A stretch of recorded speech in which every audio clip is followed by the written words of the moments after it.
నీలిమ ఇలా అడుగుతున్నారు, మా బాబుకి 7 years, ఈ మధ్య వెయిట్ చెక్ చేస్తే 35 kgs ఉన్నాడు. డాక్టర్ ఓవర్ వెయిట్ ఉన్నాడు అని అంటున్నారు. డైట్లో ఏమైనా మార్పులు చేసుకోవాలా తెలియజేయండి. హలో నీలిమ గారు, చిన్నపిల్లలు హెల్దీ వెయిట్ మెయింటైన్ చేయడం అనేది చాలా ఇంపార్టెంట్. ముఖ్యంగా 10 years లోపు పిల్లలు ఇప్పుడే ఓవర్ వెయిట్ ఒబీస్ ఉన్నట్టయితే కనుక వాళ్ళు పెద్ద అయ్యే కొద్దీ ప్రాబ్లమ్స్ పెరుగుతాయే తప్ప తగ్గవు. ఈ ఏజ్ గ్రూప్లో ఉన్న పిల్లలకి ముఖ్యంగా మీరు డైట్లో మార్పులు చేసేటప్పుడు వాళ్ళకి స్టిల్ తగినన్ని క్యాలరీస్ ఇవ్వడం అనేది చాలా ఇంపార్టెంట్. వాళ్ళని స్ట్రిక్ట్ డైట్స్ మీద పెట్టడము, అంటే ఏవైనా ఆహార పదార్థాలు పూర్తిగా అవాయిడ్ చేయటము, అందులోనూ హెల్దీ ఆహార పదార్థాలు పూర్తిగా అవాయిడ్ చేయటము లాంటివి మీరు చేయకూడదు.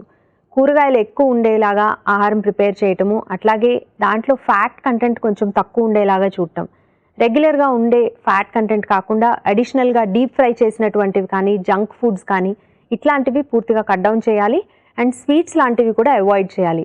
బట్ అదర్వైజ్ డైరీ ప్రోడక్ట్స్ అన్నీ అండ్ వెజిటబుల్స్, ఫ్రూట్స్ అన్నీ కూడా రెగ్యులర్గా ఇవ్వచ్చు.